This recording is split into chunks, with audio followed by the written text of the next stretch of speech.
Ladies and gentlemen, be prepared to be challenged, inspired and motivated. Please give a very warm welcome to John Shackleton.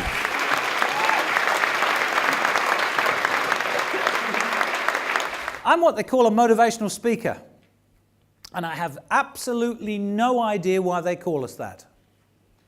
What would be the point in me motivating you? When's the next time you're in the classroom? Monday at best. Do you think any motivation I can give you right now is going to last till Monday? Don't be silly, you're going to get drunk a couple of times over the weekend. I thought he was fabulous this morning, actually. Really inspirational. I quite liked how he pulled the thoughts out of people's heads and threw it up onto the board because they were what we were thinking. Would you mind if I read your mind? Okay, let's chuck that up there.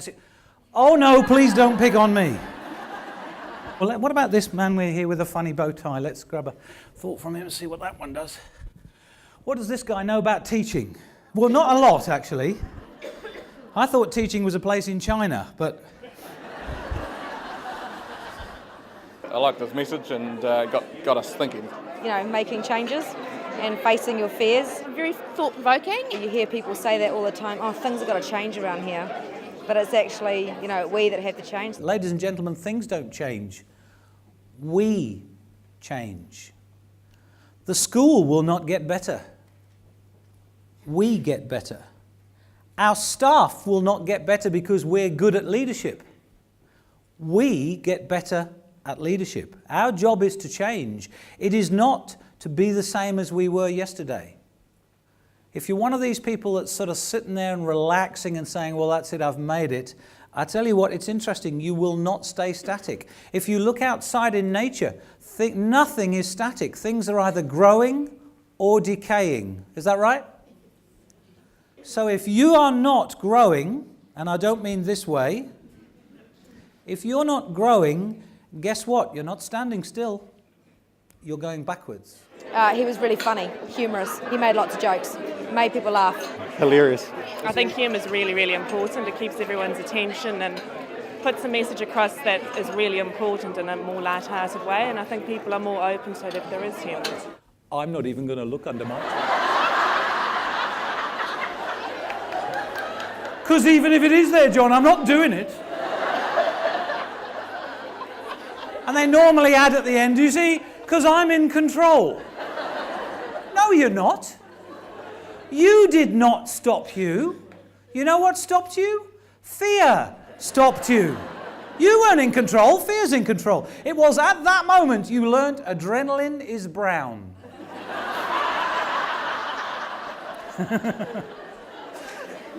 Now look, I'm not taking the mickey out of you for being fearful. Everybody's fearful. We're all fearful.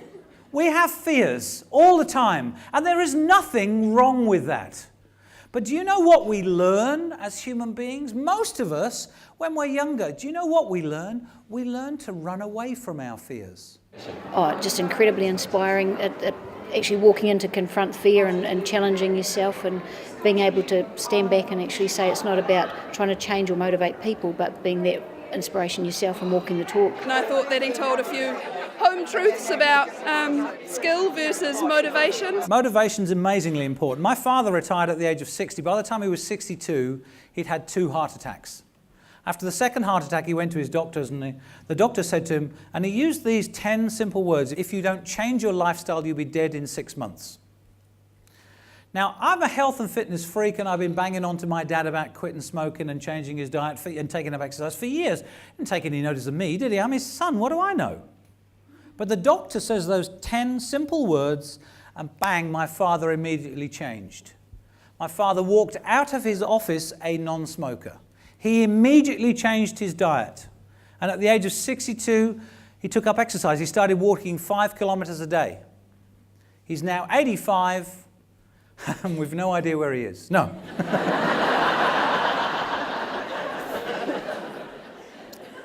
He's now 85 going on 15. Now we've got 20 years out of that situation.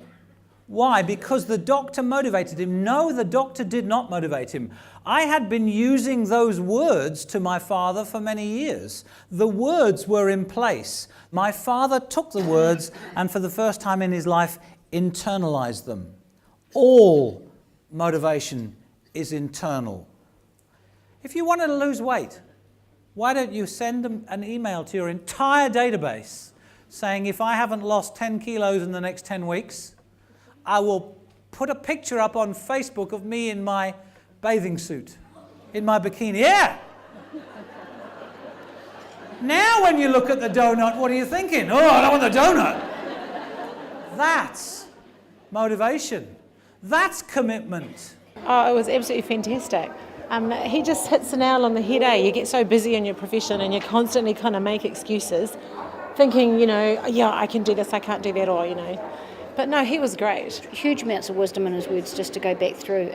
No, he was fantastic. He made us feel uncomfortable about a few things, but that was what he wanted to do.